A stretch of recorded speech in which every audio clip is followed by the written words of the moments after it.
ही सत्य घटना आहे 11 फेब्रुवारी 2025ची।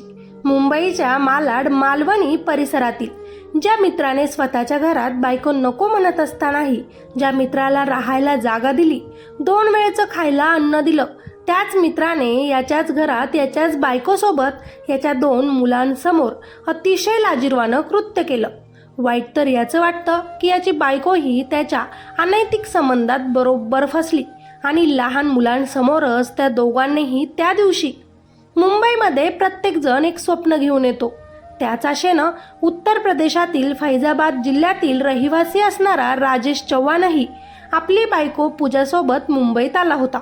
अगोदर त्यांनाही बऱ्याच वाईट परिस्थितींचा सामना करावा लागला, पण राजेशला चांगली नोकरी मिळाली म्हणून राजेश मुंबईतच मालवणी भागात आपली बायको पूजा, 10 वर्षांची मुलगी आणि 8 वर्षाच्या मुलासह भाड्यानं राहू लागले।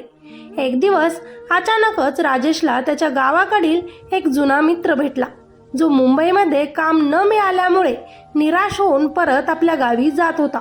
त्याचं नाव होतं इम्रान मंसुरी। इम्रान मुंबईमध्ये येऊन 15 दिवस झाले होते, पण त्याला कुठेही नोकरी मिळाली नव्हती। ओळखीतल्या त्याच्या मित्रांनी त्याचे फोन देखील उचलणे बंद केलं होतं। आज इथे उद्या तिथे असाच मुंबईत त्याचा प्रवास सुरू होता। त्याच्याकडचे पैसे देखील संपत आले होते।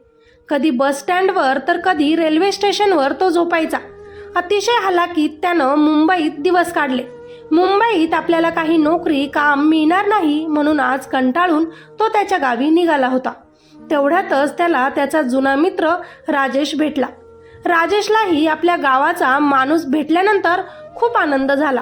तू परत जाऊ नकोस, तू माझ्या घरी चल, तुला चांगली नोकरी मिळत नाही, राहायची सोय होत नाही, तोपर्यंत तू माझ्याच घरात राहू शकतोस। आपण दोघं मिळून तुझ्यासाठी चांगली नोकरी शोधूया म्हणत राजेश मित्र इम्रान मंसुरीला आपल्या घरी घेऊन आला। राजेशची बायको पूजा आपल्या नवऱ्याला रागवू लागली, इथे आपणच कसं राहतो या छोट्याशा घरात आपल्यालाच माहिती आहे, त्यात या माणसाला इथे आणायची काय गरज होती, त्याला दुसरीकडे राहायला सांगा। परंतु नवरा राजेशनं पूजाला समजून सांगितलं, मी मुंबईत आलो तेव्हा मला कुणीही मदत केली नव्हती, पण आज मी दुसऱ्यांची मदत करू शकतो। त्याला नोकरी लागली की तो इथून निघून जाईल, थोडे दिवस सहन कर। पूजानेही नवऱ्याचं ऐकलं आणि त्याच्या मित्राला त्यांच्या घरात राहून दिलं। कदाचित राजेश इथेच चुकला असावा। आता राजेश सकाळी काम करायला निघून जायचा, इम्रान सुद्धा आपल्याला काम शोधत फिरायचा आणि दुपारी परत घरी यायचा। पूर्ण 1 महिना झाला, पण त्याला अजून चांगलं काम मिळालं नव्हतं। त्यामुळे तो दिवसभर राजेशच्या घरीच बसून असायचा।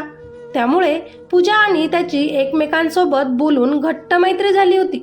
आजूबाजूच्या लोकांना इम्रान पूजाचा दूरचा भाऊ आहे असं सांगण्यात आलं होतं आणि पूजा आणि इम्रान हे देखील बहीण भावासारखंच सगळ्यांसमोर राहायचे। 1 महिन्यानंतर इम्रानला मुंबईत नोकरी लागली, पण नोकरीचा टाईम होता नाईट शिफ्ट।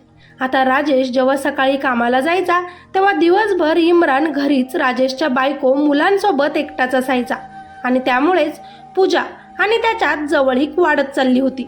राजेशला दारू पिण्याचे व्यसन होते, त्यामुळे तो घरी आल्यानंतर नेहमीच बायको पूजासोबत वाद घालत असे, तिला मारत असे। नेहमी दोघांचे भांडणही होत असे। यालाच पूजा खूप कंटाळली होती, परंतु तेव्हाच इम्रान तिचा मित्र बनून तिच्या आयुष्यात आला होता। ती त्याच्यासोबत सगळं काही शेअर करत त्यांच्या मैत्रीचं प्रेमात रूपांतर झालं होतं आणि त्यांचं नातं अनैतिक संबंधांपर्यंत येऊन पोहोचलं होतं।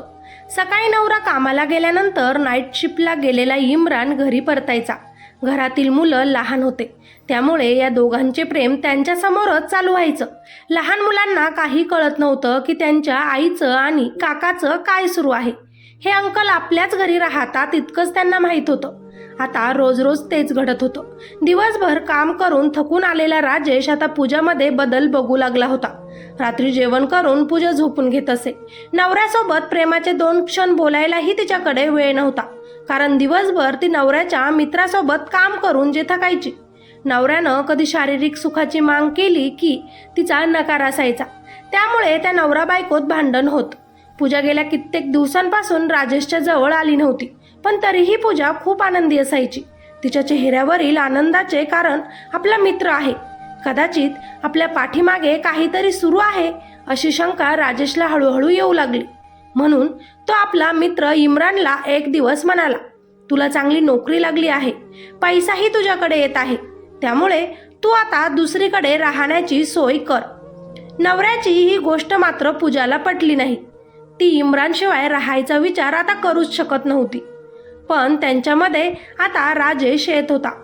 त्यामुळे इम्रान पूजाला म्हणाला, राजेशला कदाचित काही माहीत पडले असावे.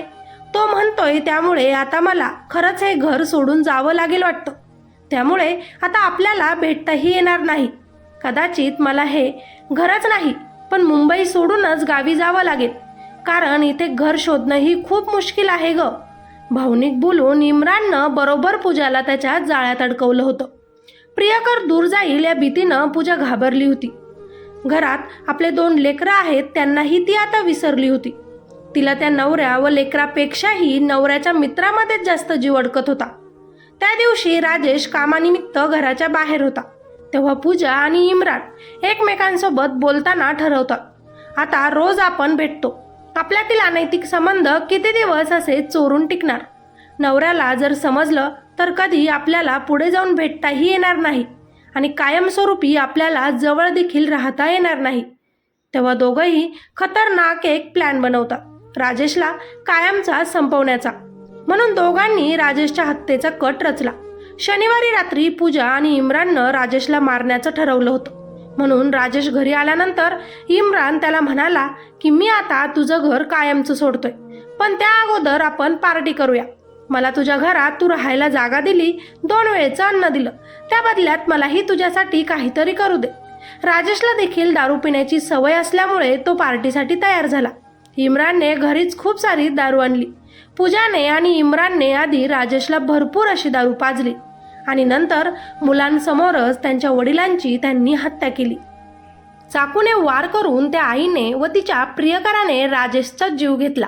ते लहान मुले देखील हे बघून खूप घाबरले. राजेशच्या हत्येनंतर संपूर्ण घरामध्ये रक्त पसरले होते, जे या दोघांनीही काही चादरी आणि इतर कपड्यांनी पुसून घेतले.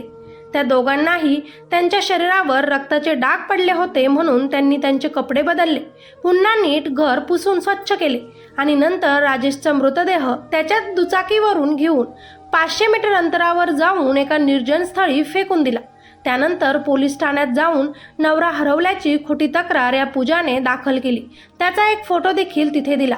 इम्रान आपला मानलेला भाऊ असल्याचं तिनं तिथे पोलिसांना सांगितलं होतं. पोलिसांनी पूजाला काही प्रश्न विचारल्यानंतर शंका येईल असेच उत्तर तिने त्यांना दिले. म्हणून पोलिसांना सगळ्यात आधी यांच्यावरच संशय आला.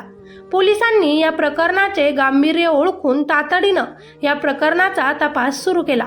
मात्र एका CCTV फुटेजमध्ये राजेशची बायको पूजा आणि इम्रान बाईकवरून राजेशला घेऊन जाताना पोलिसांना दिसले. त्यामुळे पोलिसांना या दोघांवरच संशय घट्ट झाला. त्यानंतर पोलिसांनी पूजा आणि इम्रानला चौकशीसाठी ताब्यात घेतलं. पोलिसांनी दोघांची कसून चौकशी केल्यानंतर त्यांनी आपण गुन्हा केल्याची कबुली दिली. आता पोलिसांनी राजेशचा मृतदेह ताब्यात घेतला असून पूजाच्या घरातून रक्ताने माखलेला चाकू आणि चादरी कपडेही पुरावे म्हणून ताब्यात घेतले आहेत. नवऱ्याच्या हत्येनंतर दिशाभूल करण्यासाठी पूजाने काहीच कसर सोडली नव्हती, म्हणून त्याचीच शिक्षा तिला आता गजाआड जाऊन मिळणार आहे.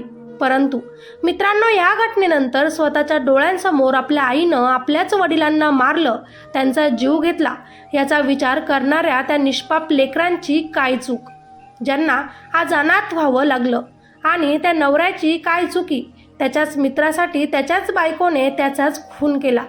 मी तर एकच म्हणेल, त्याने आपल्या मित्रावर आंधळा विश्वास ठेवून त्याला आपल्या घरी आणलं, तीच त्याची सगळ्यात मोठी चूक. कारण असे माणसं मित्र बनण्याचे लायकीचेच नसतात, जे दुसऱ्यांचे घरं उद्ध्वस्त करतात. ज्यांचे अन्न खातात त्यांच्याच पाठीत हे सुराखूप असतात.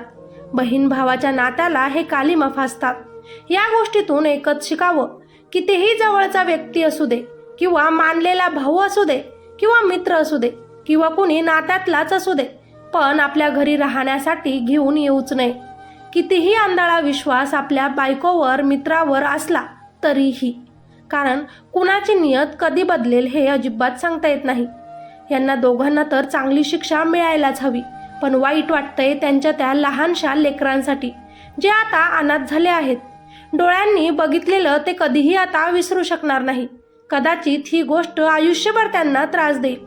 या अनैतिक संबंधांमुळे त्रास मात्र त्यांच्या त्या लहान मुलांनाच होतो. तुम्हाला काय वाटतं? चूक नक्की कुणाची? खाली कॉमेंटमध्ये सांगायला अजिबात विसरू नका. या क्राईम स्टोरीला लाईक नक्की करा आणि अजूनही आपल्या चॅनलला सबस्क्राईब केलं नसेल तर चला लगेचच चॅनलला सबस्क्राईब करा. भेटूया अशाच एका नवीन क्राईम स्टोरीमध्ये. तोपर्यंत तुम्ही सगळ्यांनी सतर्क राहा, स्वतःची काळजी घ्या. धन्यवाद.